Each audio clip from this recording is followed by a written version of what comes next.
There we go. Okay, so I just want to talk about security of machine learning and therefore what machine learning is, because people don't even understand what it is. And unfortunately, it gets pretty out of hand.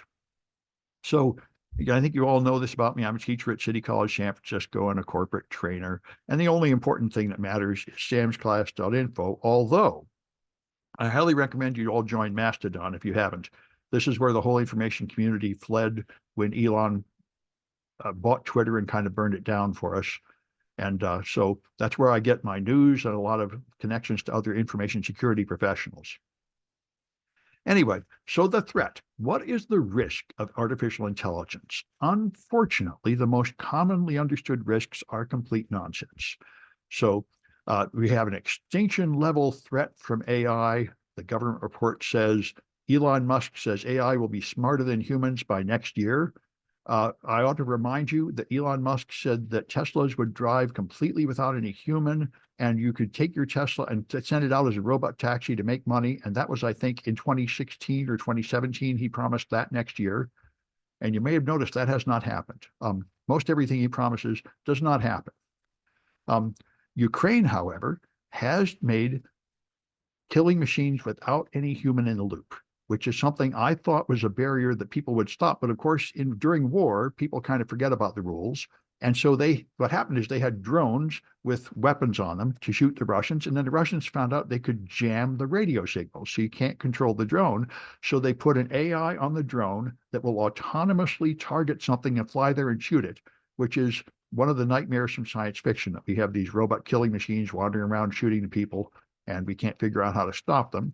That is happening to some extent in Ukraine. Although, of course, these drones, I don't think they can fly too long before the battery's exhausted or they run out of fuel, whatever they're using, and so on.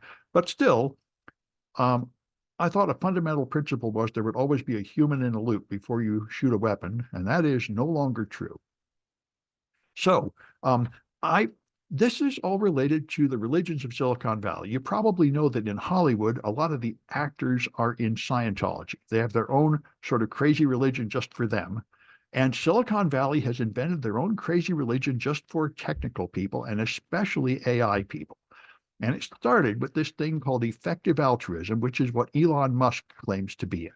The idea of effective altruism is think not only about the humans around you today that you should be helping, think about the humans 5,000 years in the future. What would you do for them?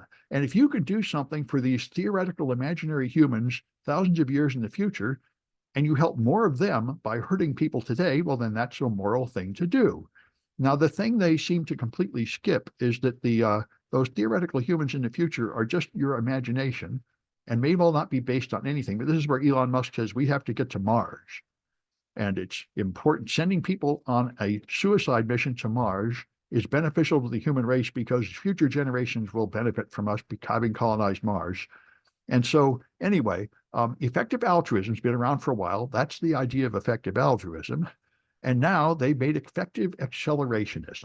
Now, accelerationism is the idea that instead of worrying about security problems and trying not to develop AI so quickly, or be careful about how you develop it, we just have to rush headlong into it as fast as possible, which is exactly what capitalism always does. You got to be the first to market to get more business. You don't worry about any consequences until later. And so they have accelerate or die. That's the principle of effective accelerationism. And even if AIs get smarter than us and wipe us out, who cares? That's better because they must be superior if they win in the marketplace. So we should help this happen. That's the accelerationism. And the people who don't like it, they call them doomers. People who suggest that something might go wrong and that we shouldn't develop it so fast and we should worry about the consequences. And basically people that throw a wet blanket on our roaring joy of making piles of money and making glorious technology. And so this led to the point where now OpenAI is by far the leader in artificial intelligence, and they're funded largely by Microsoft. And OpenAI always was a company that, as far as I can tell, never made a lick of sense. Their plan was to have ethical development of AI. So they are a company to not develop their product. Theoretically, their mission is to avoid taking risks and be careful in developing this product because they're convinced that their AI machine will get smarter than humans and wipe us all out. And they're going to somehow avoid that by But having a corporation whose job is not to make their product doesn't really make a lick of sense. And Elon Musk was in it, and then he pulled out. He said, the reason I pulled out is these lunatics aren't being careful enough or they're going to destroy the world. So in response, OpenAI released the emails, which show that the reason that Elon Musk pulled out is that he demanded that he be put in charge and he make all the profits. And when they wouldn't do that, he rage quit. And then he made up this story to make it sound like he was a hero saving the world. And then he published an article saying everybody should pause AI development for 6 months. And people said, why would we do that? Is so he can catch up. He used that time to buy 10,000 GPUs and build his own. So anyway, that's the game here. But these people talk about how they're going to create an alien god and all this stuff. And so this is the world they imagine, these machines that are smart as us ruling the world, taking over the government, taking over the weapons, and killing us all. And that's why I was glad the resolution of Sam Altman getting thrown out of OpenAI and then coming back. Microsoft had been the main investor and the partner of OpenAI. They had planned their years of future technology entirely on AI from OpenAI.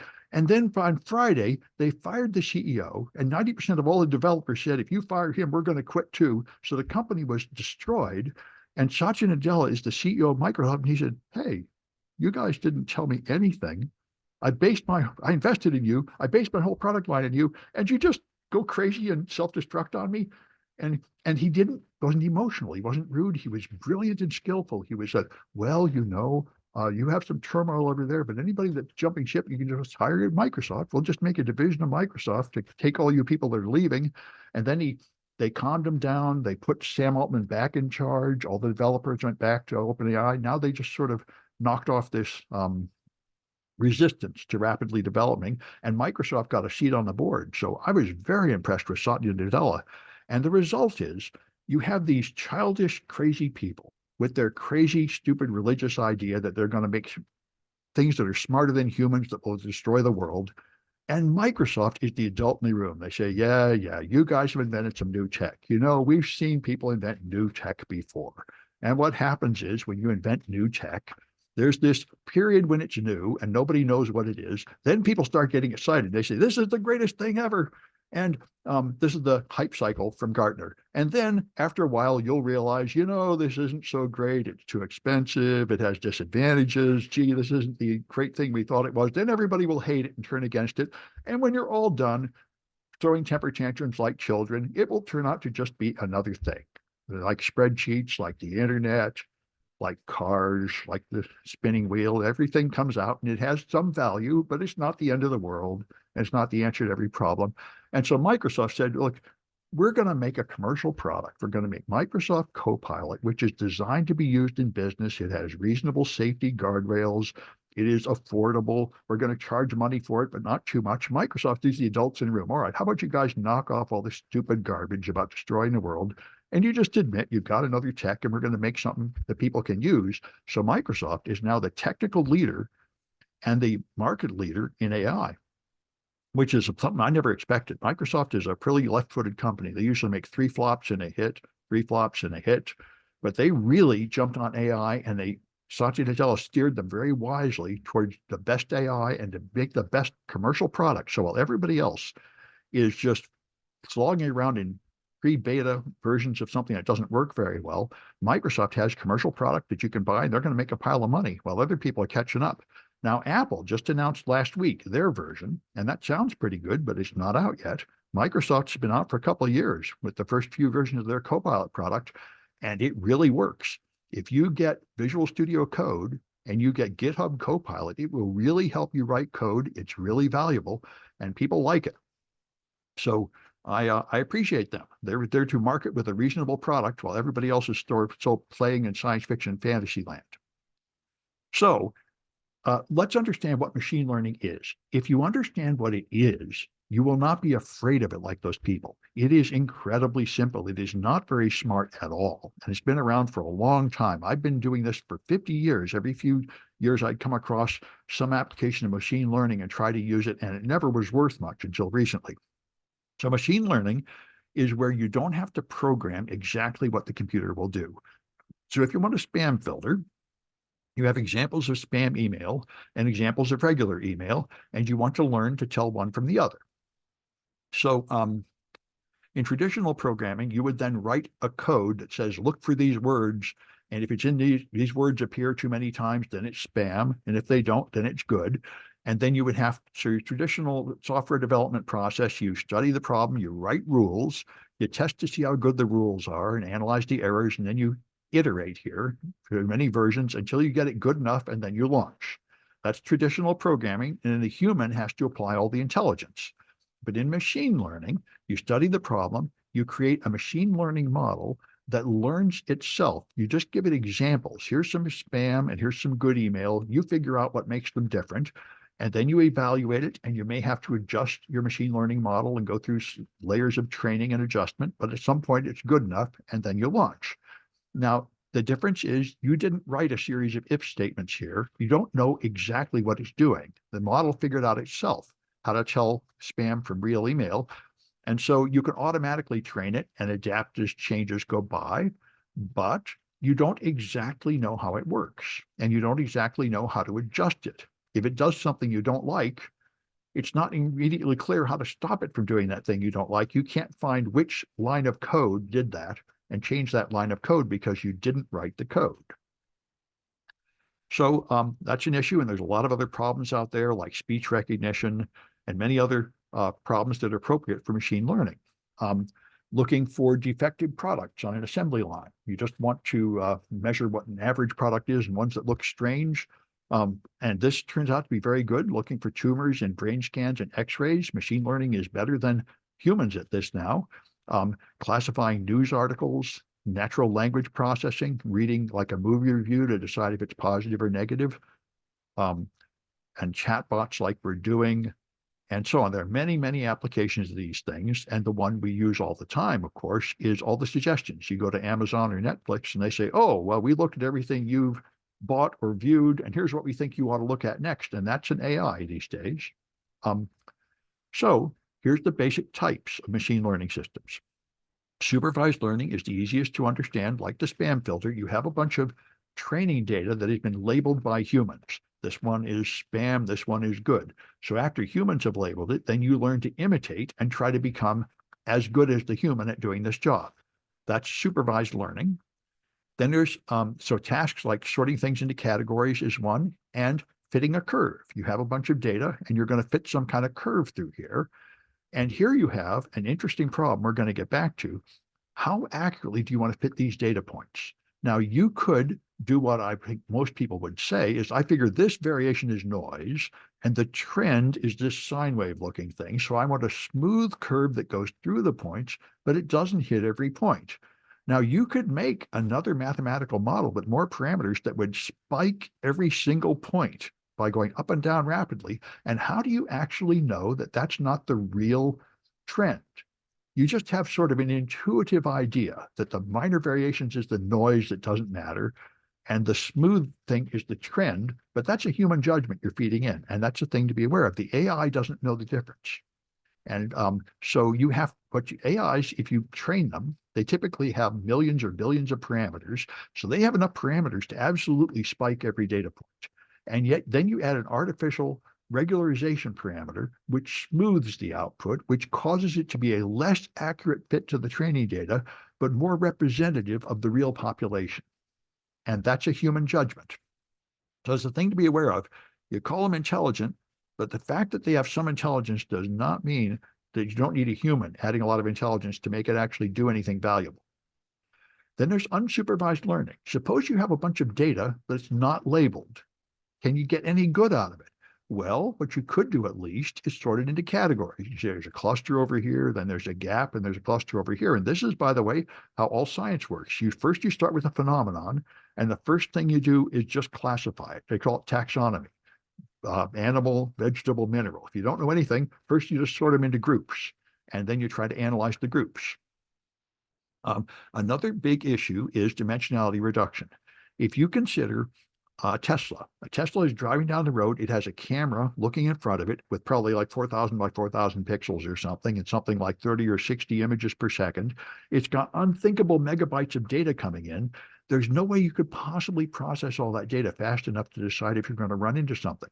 And there's no way a human could process all the data coming in your visual system to tell if you're going to run into something. And yet, if I throw a baseball at your head will jerk back in 1/10 of a second immediately. Your brain can immediately figure out this is important, this is bad, move your head. So what it does is dimensionality reduction. You have formations in your brain that focus attention, that decide what's important and ignore 99.9% of all your data and focus only on the important data. And your machine learning systems can do this too. They call it dimensionality reduction, and there is a technique called principal component analysis that will take all the thousands or millions of data points coming in and decide which ones are really important for this task and which ones can be ignored. And you can never get anything done without lowering the dimensionality, but by paying attention to a small number of inputs that are important. And so anomaly detection, if you're looking, for example, for credit card fraud, you have people purchasing things all day long with credit cards. You want to somehow pick out the transactions that look suspicious. And you can do that. You measure any kind of properties, you make a trend, and you decide some distance away from the accepted trend. We'll call that the anomaly. All right. And you can find relationships between things that are not obvious. One example I heard from a friend of mine that was in marketing is he got involved he was selling beer and wine. And one thing he learned was 7-Eleven discovered that if you want to sell more beer, put it next to the diapers. And this was not obvious why this happened, but the reason it happened is, why would anybody buy diapers at 7-Eleven? It's more expensive. The only reason you do that is it's midnight, you're at your home, and your wife says, we ran out of diapers. Then your husband drives off in the middle of the night to get diapers. He says, well, while I'm here, I'll just grab some beer. And nobody thought of that, but they found it out by observing patterns of people buying things. And I remember when the loyalty card first came out for Safeway, I was a database engineer at that time. I looked at that card and I said, wow, if I had access to that data, I could do stuff. And I wasn't a marketer, but what I thought is I could buy exactly the right amount of frozen food and fresh food to make sure nothing ever goes bad. I could totally predict how many carrots and TV dinners and frozen pizzas and everything are we going to sell based on all that data. And of course, they can do that. And they can also do a lot more things with that data. So then there's semi-supervised learning, and I've got a hands-on project. You can try this. It is amazing how well it works. So suppose you have a bunch of data that is not labeled. But what you do is, first you separate it into groups, and then you find a representative example of each group, and then you have humans label those. So instead of labeling thousands of instances, they only label like 40 or 50 of them, and then you apply that label to the whole group. This is extremely effective. We'll see how well this works. And then this is a really important technique. To make labeled data out of unlabeled data, you mask it. So you have a photograph and you just cover up part of the photograph. Now you know, now you give your AI the job, fill in the missing part of this picture, and you know what the right answer is. So you've created a task where you know the right answer without having a human label it. This is what goes on for these image filling programs. This is built into the Android phone now. I see commercials for it. It'll fill it. You can take someone out of a picture and it will fill in the background. And this is super important because this answered a question I've had for more than a year, which is large language models. Large language models, the fundamental thing they've done is they have turned all the words in the English language and other languages into meaningful vectors in a high-dimensional space. They have figured out how to encode a word so words with similar meaning are nearby, and even the mathematical distance between words is meaningful. So if you take the encoding for king, and you go to the encoding for queen, and you draw that vector, you can take doctor and move that distance, and you end up at nurse. Which, by the way, is stereotypical and sexist, which is another issue. But the point is, it understands the meaning of the words to that extent. Now, AIs do not understand the meaning of anything. They don't know there is a world out there. They don't have any senses. They don't have any experiences.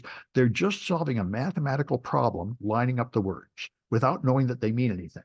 But we now have a meaningful representation of words, and it works like this. these are called transformers. You have a sentence like artificial intelligence blank take over the world. You mask some of the words, and then you start with real language, typically by downloading tons of data from the internet, like the whole contents of Reddit or Wikipedia or something. And then you mask 15% of the words, and you tell the AI to predict the masked word from the words around it. And you know what the right answer is. So you can train it. So here's the result. It ends up with a 32% chance of being can take over the world, or a will take over the world, or to take over the world with various percentages. It figured out, based on a corpus of training data, what the most likely word to fill in there is. So you train it on this, and now it knows how to put in words that will make sense in the context of the surrounding words. And then you take pairs of sentences. You take the first sentence and the second sentence, and half the time you change the second sentence with a different random wrong second sentence. And now again, you know what the right answer is. You train it to make two sentences that go together instead of two sentences that don't go together. And this is what Google invented in 2017. They put out a paper, said attention is all you need. They showed this technique. Google invented the fundamental technique that makes all large language models work, and that's it. Large language models do not know what they're saying. They have no idea what anything means. They simply have a mathematical problem of picking words that match the words around them and sentences that match the sentence around them. And now you can put in, like, write me an essay about Charlemagne and how he fought a battle or something, and it will create what looks like a human-generated page of text there by just putting words together that should be together and sentences together that should be together. That's what they're doing. And that's why, I feel like it's important to say this is why all these people that think they're going to replace human intelligence and take over the world are just making a very common mistake. If you go down through history, people have had emotional relationships with a stone idol or their pet where they think that other being has a full human intelligence when it doesn't at all. What you're doing is reflecting your intelligence off it. You're seeing an image of yourself. And that's what's going on here. You can make a page of text that looks like an intelligent human wrote it, but it's nothing remotely like that happened. All that happened is it did a mathematical problem of figuring out what word is more likely to be here based on a correlation of millions of example sentences until I can make sentences that look like a human wrote them, but nobody understood the sentence or studied the problem or solved it in any sensible way. Then, of course, there's reinforcement learning. If you're going to play a game or something like that, where you just get reinforcement after the fact and practice, that's another type of AI to make. So then the question is, how do you secure these things? The government has been there, and organizations have begun to lay up the rules to secure AI systems. The U.S. government, National Institute of Standards, has written an artificial intelligence risk framework, but this I find to be not very useful. I'm a consultant for some companies that are trying to build AI systems, and this is at too high level. This is at the national or international level. They're worried about harm to your civil liberties, the democratic process or something. And that's an issue, I guess, but that's not the level at which my companies are thinking. So you've got business reputation and harm to the global financial system and so on. Like I say, some of this I think is overblown, but it's also not the level at which my clients operate. However, I found this quite useful. One question is, how inscrutable is your AI? How difficult is it to understand what it does? The ones that are easily interpreted are things like linear regression, where you just fit a straight line through some points, decision trees, where you just have a series of if statements. If this parameter is bigger than a certain value, go right, otherwise go left. Those are easy to understand. K-nearest neighbors is a fantastic old system. It's incredibly simple. If you want to classify data, the way K-nearest neighbors works is here.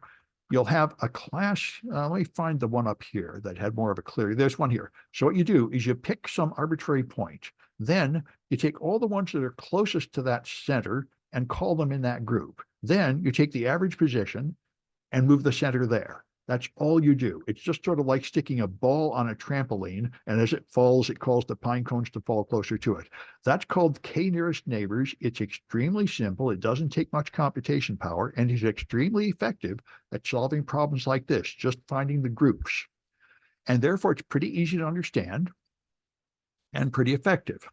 Then you get random forests, which are just combinations of these to make the statistical noise go away. You'll have a bunch of decision trees instead of one. and support vector machines that draw a border between two classes of data, and the best border depends only on the edge cases. So you actually ignore most of the data, but only the ones on the edge affect the location of a straight line separating two things. There's another example of how stupid these things are. Support vector machines basically draw just a straight line in a high-dimensional space, and everything on one side is in one category, and everything on the other side is another category. It's very simple. And then deep neural networks, which are what the modern large language models are. These are ones that make a cartoonish imitation of the human brain. They have a series of neurons which just combine inputs from the layer below them and put a parameter on it and learn to get the answer. And these are the most powerful machines, but they're also hard to understand. So if you make something like a large language model and it does something you don't like tell people how to build a bomb or tell them some racist stereotype or something, and you say, well, I want to adjust it to make that stop. Which neuron did that? And how much do I have to change the parameter to make it stop? And you don't know. You can't figure out. They all sort of work together to do it. And it's not obvious how you would stop this bad thing from happening because you don't really understand how the program worked. You have sacrificed interpretability to get more power. And that, of course, is the fundamental problem which leads to these cartoonish science fiction worries of you losing control. That's the point. You don't actually understand your program, and you don't quite know how to fix it. All right. So trustworthy AI has various properties here, like accountable and transparent. This is the main thing I got from the US NIST, is they pointed out you have to keep logs. When you build a system, you have to log customer experiences, log what the problems are, see how bad they are, and then figure out how to improve them. So there's a core process like any other CISSP level thing where you go through sort of a cycle to create governance. And then there's other ones, like the UK has one I found more useful for me. You have, before you start, decide your objectives, your high-level requirements, your policies and compliance, your risk assessment before you build your AI system. Then you define your approach and decide your model, and then verify and validate that it's working well enough. Then you have deployment. You operate it and you have to monitor it to see if it's really working. Then you deploy it. And then you have continuous validation, checking how many errors there are, the errors of a bad type, how are we going to improve it? And then when you're done, you have to somehow have end of life, reevaluate, was this really worth it? What do we want to do next time? How do we dispose of all the data and decommission the hardware and such? So this I found much more practical for my clients. This is more at the level of a company, a thing you'd have to think about when developing an AI system. Then OWASP, the Web Application Security Consortium, has two lists of top 10 risks. And this is for machine learning in general. And a few of these are pretty clear. Input manipulation is called evasion. This is where you do something so that it can't correctly classify you. And I've seen this at hacking conferences and such. You get like a hat, a baseball cap with like a shiny dot on it. And the result is facial recognition systems can't recognize your face anymore because that dot will confuse them. And there was one that came out a couple of weeks ago. Some researchers in America studied the Chinese robo-taxis. China apparently has a lot of completely autonomous robot taxis driving around. And they are, in fact, should be more secure than Teslas. Teslas use only vision. These had vision, radar, and LiDAR sensors. And these people found that they could make a little bumper sticker looking thing that has a grid of lines that deflect the radar in the wrong direction. They have shiny dots that confuse the light sensors, and they have something else that confuses the LiDAR. So they said, all you have to do is stick this bumper sticker looking thing on a car, and the robo-taxis will not be able to see it at all, and they will ram right into it. They said, this is a way you could attack somebody. You could fly a drone there and just stick this thing in front of their car and then wait for a taxi to clobber them. And that shows a fundamental issue, which is that the machine learning systems might learn to detect something, but they do not do it the way humans do. So a modification in the input that would not confuse a human can often very much confuse the AI system. So we'll play with that in the projects.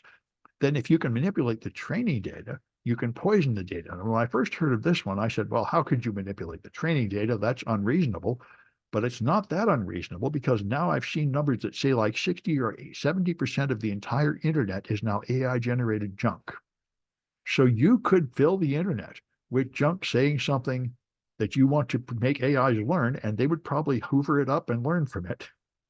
Um, then, of course, someone can try to steal your model if it's proprietary by deducing the parameters from using the model. And these other ones get a little complicated. Let me get down to, anyway, let's go down to the next one, which is the one specifically to large language models. And this one is the one we're going to play with in the project here. Prompt injection is where you have a chatbot, so you can ask a question and it will answer it, but they have attempted to implement security measures, like it won't tell you how to build a bomb, write malware, say something using derogatory language. All right, then the question is, can you trick it to violate the security model? And in fact, you can, and more people I read say you will always be able to. This is prompt injection, where you put in a prompt that confuses the model so that it violates its security policy. And this turns out to be a whole lot easier than it should be. Then another issue is output handling. What do you do with the result coming out of your model if you don't clean it and if you aren't careful with it, that it could contain scripts or malware or other bad things which you pass on to the next level, like the end user. You could poison the training data, of course, and cause the denial of service. And you could be using insecure libraries. Here's another one that bothers people a lot. Remember, we trained these large language models on just unlabeled data. If you use Microsoft Copilot, for example, if you don't pay for it, they will train the model on your questions. That's part of the penalty of not paying. That means it might remember your question and reply it back to somebody else. It's learning from your question. So if you ask a question like, we've invented a new gadget that does this, and we're afraid our competitors will do it, and I'm in my spreadsheet, predict what our best strategy is, they might leak some of that confidential data out. That's why all the big companies have forbidden their employees from using ChatGPT or any of the open LLMs, because they learn from the data and they might just repeat it back out. And again, you have no way to prevent that, really. Then this is the one that I think is really important. Excessive agency. This is one of them, where you trust your AI to do something really important that it's probably not smart enough to do. And I would put the Tesla cars in this category. You trust it to drive a car, and yet we see all the videos. Sometimes it plows right into things, hits other cars, pulls into oncoming traffic. You trusted an AI with a job that it's probably not really smart enough to do. And the related one is over-reliance. Humans believe what the AI says. And as we'll see, and you probably have heard, AIs just lie all the time. They're just saying words that fit next to other words. So, for example, about 3 weeks ago, Google bought the privilege of training their AI on Reddit. So they trained their AI in Reddit, and then they deployed it, and it immediately had outrageous answers, like if the cheese is sliding off your pizza, just add glue to the pizza. And if you want to cook spaghetti faster, just put gasoline in it while cooking. And if you ask how many rocks should you eat per day, they say geologists recommend that you eat 1 rock per day. And the point is, they found all these things on Reddit. And the AI is not smart enough to know when it's a joke, when it's satire or anything. They just repeat what they found. It's just like Google. You ask it a question, it finds something in the training data that matches that question and spits it back at you. And so they were humiliated. And this is an interesting issue here, which I think is relevant to you managers out there.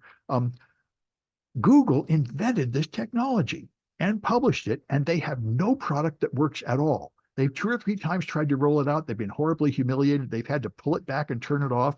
They have completely failed to make any product that will make them any money, whereas Microsoft has totally eaten their lunch. Microsoft, that didn't develop any of this, invested in OpenAI, got it, made a commercial product that's a big hit.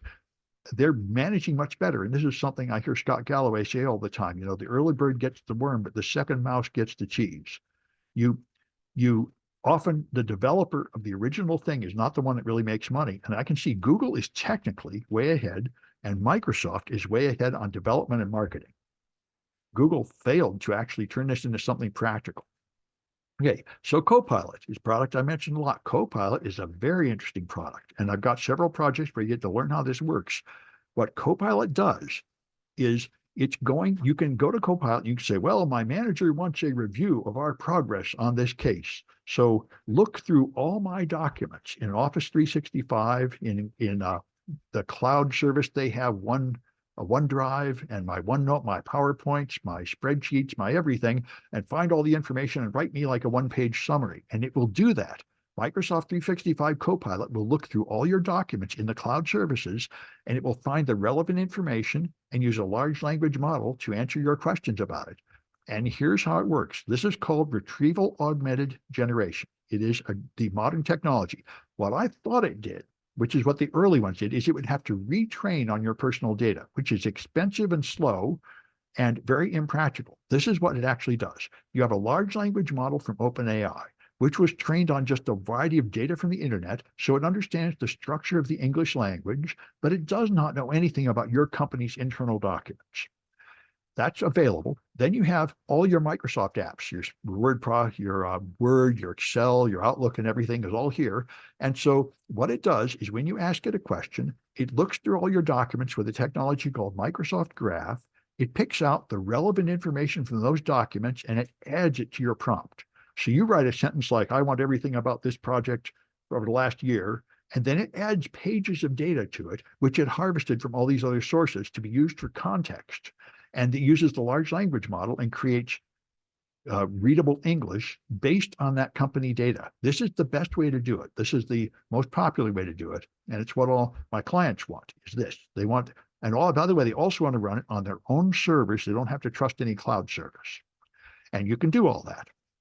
So Sam, I got a question. Is yeah, this secure or not quite secure, depending your emails and your own documents and all of that?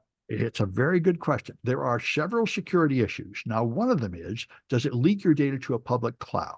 And Yeah. they claim it doesn't. If you use the free version, it does train on your prompts and therefore leak the data out. But they say if you pay the pay version, they promise not to train the public cloud on your data.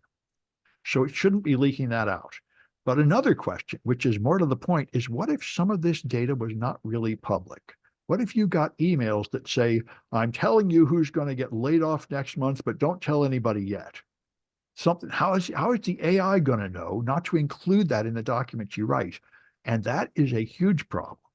And as we're going to see, that's not a solved problem at all. And in fact, it's in pretty bad shape. And the problem is not actually the AI. The problem is the underlying security labels. So let's take a look here. You have to label your data: confidential, proprietary, secret, public. If you label all your data, then it will know what label to put on the output. You can say use only public data. The problem is nobody is doing that. This is a great infographic a company put out. The multi-cloud environments typically have 40,000 permissions to manage, and 1% of those permissions are actually ever used. And more than 50% of all the identities are super administrators with full control over everything. So this is what typically happens when you have a new technology. Nobody can really figure out what permissions anything should have. And so everything is pretty much wide open. So all the companies right now have not succeeded in labeling all their data, not even close. And this issue of preserving confidential data is not going to work until everything gets labeled. So there's a current condition of technical debt. Everybody's waiting. Anyway, so that's the issue. And here's some more properties in Microsoft 365. Tenant has 113,000 records shared publicly, 40 million unique permissions, and so on from all these automated things. So it is pretty crazy. And it happens because they've inherited permissions. There's external access, there's link access. The cloud is in pretty bad shape from the viewpoint of security and confidentiality, but it's not really the fault of AI. It's the fault of the systems that were used to put all that data in the cloud did not consider this problem and arrange a system to correctly label it while it was up there. And now we have a ton of it up there, not labeled. So there's a thing called Microsoft Purview, which will do this. Control the sensitivity of the output, but only if your data is properly labeled, which nobody's is. So anyway, I have a few machine learning tools that are pretty valuable here that I came across. My sister taught me these. She's a research scientist. Perplexity.ai is the best AI to use. It's really busy. I tried replacing my default search engine with it. It wasn't quite good enough for that. But the thing about it is it won't lie to you. It combines the output of several AIs to eliminate hallucinations, and it gives you links to where they work. So if you ask a question, it will give you an intelligent answer and give you links so you can easily look into it. And Consensus is designed specifically for scientific research. Consensus will not find random junk from Reddit. It is trained and looks through reputable, vetted scientific papers. So it will give you trustable scientific results and references to real published papers. So that's good for science.